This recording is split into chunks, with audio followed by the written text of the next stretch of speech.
ज्ञानेश्वरी पठण अध्याय दुसरा ओव्या 111 ते 130 श्लोक 14 ते 16। मात्र स्पर्शस्तु कौन्तेय शीतोष्ण सुख दुःखदा अगमापायिनो नित्यस्ता स्थैतीक्षस्व भारत। हेतुनेन वया हीची कारण जे इंद्रिया अधीनपण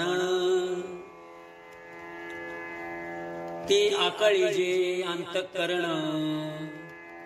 मनोनिभ्रमे इंद्रिय विषय सेविती तेत हर्ष शोक उपजती ते अंतर आप्लविती संगेये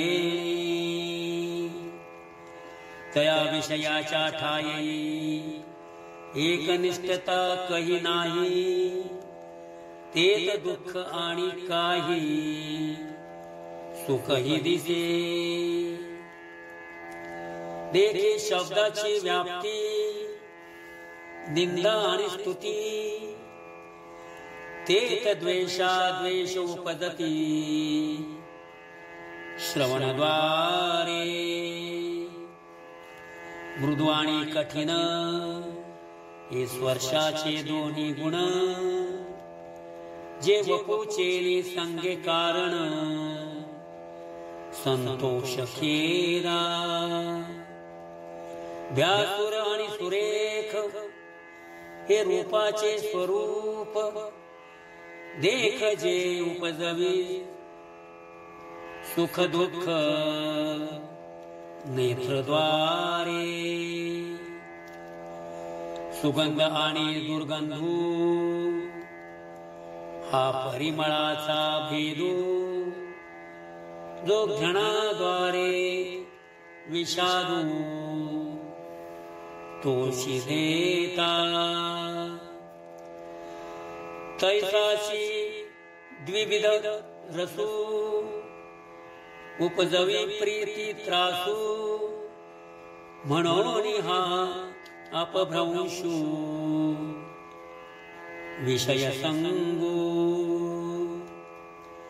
देखे इंद्रियाधीन होईजे शीतोष्णाते पाविजे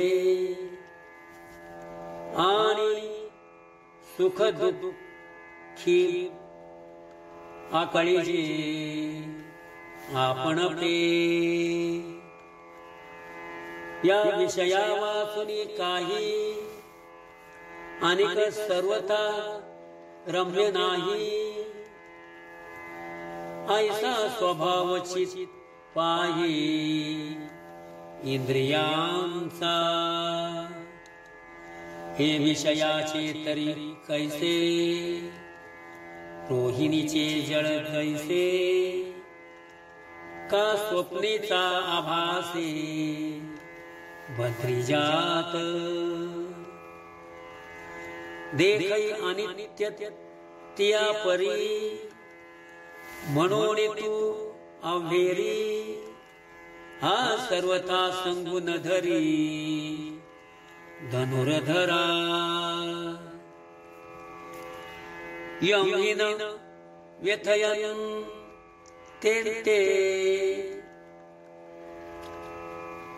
पुरुषम पुरुषर्षभ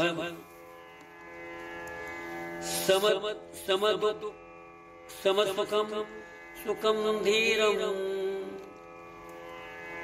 सोममुक्त्वाय कल्पते।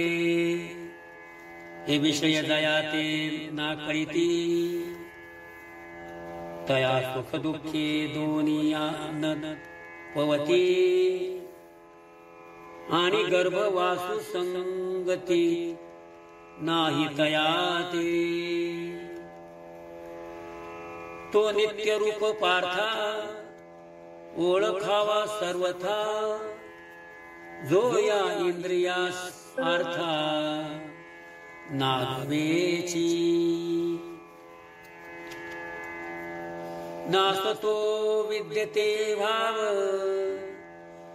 नाभाव विद्यते सती उभयोरपि दुष्टं त्वन्ना यौनस्तं त्वत् दर्शभी आता अर्जुना काही एक सांगेन मी ऐक जे विचार परलोक ओळखीती या उपाधी माझी गुप्त चैतन्य असे सर्वगत ते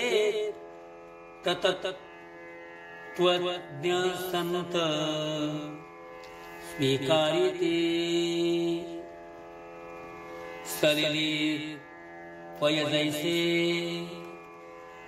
एक होऊन मिनले असे परिनिवडिले राजहंसे वेगळे कीजे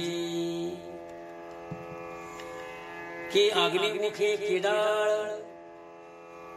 तोडून या चोखाळ निवडुनी निवडिती केवळ बुद्धिमंत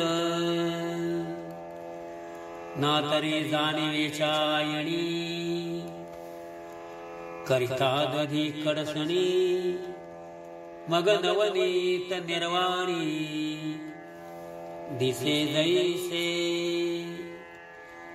की भूस बीज एकवट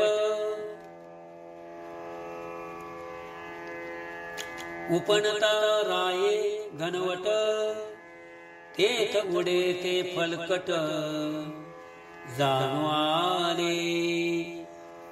रामकृष्ण हरी.